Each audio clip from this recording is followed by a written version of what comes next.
Uruguay es un pequeño país de América del Sur, con una población de tan solo 3,5 millones de habitantes. Se ha registrado en el último siglo un crecimiento de las temperaturas medias anuales de aproximadamente 0,8 grados, con máximos históricos en la última década. Uruguay es cada vez más sensible a eventos extremos como sequías, inundaciones, olas de frío y de calor, vientos fuertes, granizadas, heladas, lluvias fuertes y tormentas severas. Creemos que solo con un esfuerzo conjunto seremos capaces de frenar los efectos climáticos, ecológicos y sociales de esta crisis. Creemos en la justicia climática para todos y todas. Este es el cuarto en una serie de cortometrajes producidos por Climate Justice for All, una campaña global sobre el clima dirigida por jóvenes que busca movilizar a la familia metodista en temas de justicia climática. En estos cortometrajes registraremos cómo metodistas de todo el mundo están experimentando y respondiendo a la crisis climática. Nos encontraremos con comunidades que están en la primera línea de esta catástrofe y veremos cómo se están adaptando a este mundo tan cambiante. Conoceremos a personas que están tratando de hacer cambios para evitar una mayor destrucción, tanto a nivel local como internacional. Y reflexionaremos sobre el rol que la Iglesia y los cristianos pueden y deben asumir para lograr justicia climática para todos y todas.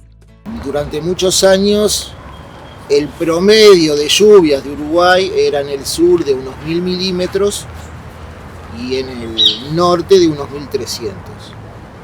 Hoy ya estamos en unos promedios de 1.300 en el sur y superando los 1.500 milímetros en el norte. Es decir, que está lloviendo más. En cuanto a plantas, por ejemplo, hay una aparición de nuevas especies para Uruguay que no estaban registradas. Las listas de helechos para el país en 1958 andaban en el orden de las 90 especies y hoy en día andamos en 160 especies reportadas. Más allá que las especies, lo que sí es constatable es cómo ha habido un leve corrimiento en latitud hacia el sur de las poblaciones de esas especies. Uruguay se está tropicalizando y bueno, aparentemente hay algo de eso por ejemplo, en el registro de algunas especies por primera vez en Uruguay, por ejemplo los tucanes que han aparecido en Cerro Largo, en Rivera el registro de unos monos aulladores. El gran modificador de todo esto es el hombre. El hombre como raza tiene una gran capacidad de adaptación. Esa gran capacidad de adaptación lo hace que como dominar un poco la situación de la Tierra. Obviamente el cambio climático tiene que ver con un efecto antrópico sin ninguna duda, pero hay otros efectos más directos, como ser las actividades productivas, las industriales, la producción de energía, los emprendimientos turísticos. El Río de la Plata forman parte fundamentalmente del Océano Atlántico de lo que llamamos un warming hotspot, o sea, una zona de calentamiento en la cual el calentamiento del océano va a tasas muy superiores al promedio mundial. Ha afectado a la almeja amarilla, pesquería artesanal que se desarrolla de hace muchas décadas entre La Coronilla y Barra del Chuy. Toda mi vida trabajé en la almeja. Desde chiquito mi padre es uno de los almejeros más viejos de toda la zona de acá. Y de esa forma venimos sufriendo todos los años con el cambio climático. Obviamente, porque, a ver, tampoco que es una cosa que de repente la marea, nosotros, por ejemplo, para poder recolectar las almejas, la marea tiene que estar baja, ¿no? Y se supone que en el verano es cuando la marea siempre se mantiene baja. Sin embargo, ahora, de repente un día está baja y al otro día la playa está contra los médanos. Y cuando, para mi sorpresa, cuando metí la pala y la di vuelta a la parada, estaba toda la arena negra y las almejas estaban muriendo, que no hay almeja, no hay berberecho, los recursos de costa se murieron todos. Y se murieron y era porque yo dije que el mar se estaba comportando diferente, eso fue una catástrofe. Los que nos pasó a nosotros una catástrofe. Y nosotros todos los meses nos vamos enloqueciendo en la forma verde de cómo podemos ir pagando y cómo podemos ir llevándola. Vamos agregando productos.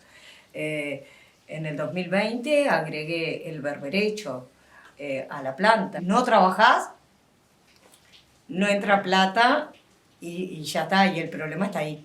La madre naturaleza nos preparó una sorpresa de un día para el otro.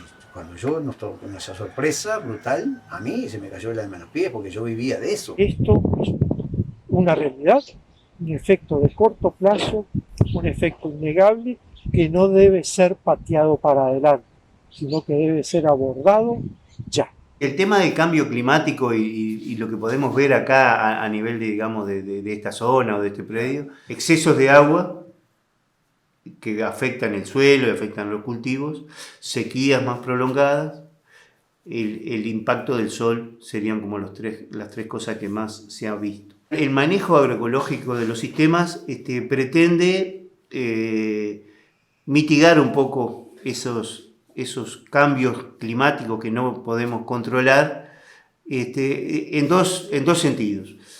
Por un lado, por ejemplo, aumentando la resiliencia del sistema, y el principal factor que aumenta la resiliencia del sistema es el suelo. Y acá podemos ver en este maíz que está una calle por medio de este otro tajamar que por primera vez en la historia que por lo menos que nosotros conocemos se secó completamente, y al lado este maíz que se plantó en diciembre, o sea pasó todo el periodo seco, está produciendo, estimamos que probablemente 6.000 kilos de maíz, o sea un muy buen rendimiento. ¿Y cuál es el secreto? Que la tierra estaba viva, lo que permitió que las raíces exploraran más suelo, por lo tanto recuperaran agua de más profundidad, y a su vez la materia orgánica, como todos sabemos, actúa como una esponja que retiene el agua y lo va liberando de a poco a medida que los cultivos van creciendo. La forma de mantener ese suelo vivo es reciclar todos los nutrientes y la materia orgánica y el carbono, digamos. En el Centro Manuel, desde hace algunos años, venimos trabajando bajo el lema por una cultura del cuidado de la vida, entendiendo la vida en su sentido más amplio, desde la vida de nuestras hermanas y hermanos hasta la vida de los pequeños microorganismos que habitan el suelo, incluyendo también todos aquellos elementos, como los climáticos, que hacen posible sostener la vida en nuestro planeta. Y Dios vio que todo lo que había hecho estaba muy bien. Génesis 1:31. Todo lo que habita, todo lo que tenemos en este mundo, lo hizo Dios. Es nuestro deber cuidarlo, es nuestro deber trabajar para que esto siga. Animales, plantas e incluso el ser humano. También nos tenemos que cuidar. Es nuestra responsabilidad cuidar y cuidarnos.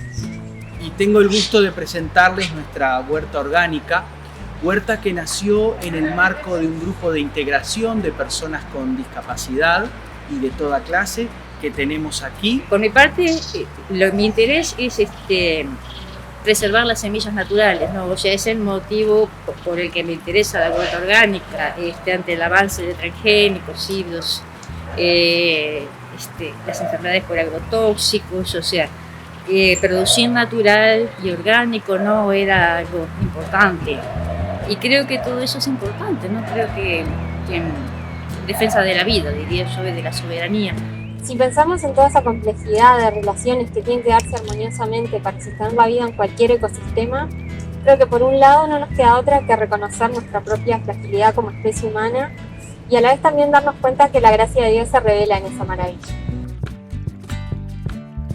Mi deseo es que todos asumamos responsabilidad. Mi deseo es que la industria de la moda sea más sustentable. Mi deseo es que dejemos de contaminar nuestros océanos con plástico y que podamos tener un medio ambiente saludable para nosotros y para los que vienen. Espero que podamos crear un planeta donde todas las especies puedan vivir felices y seguras.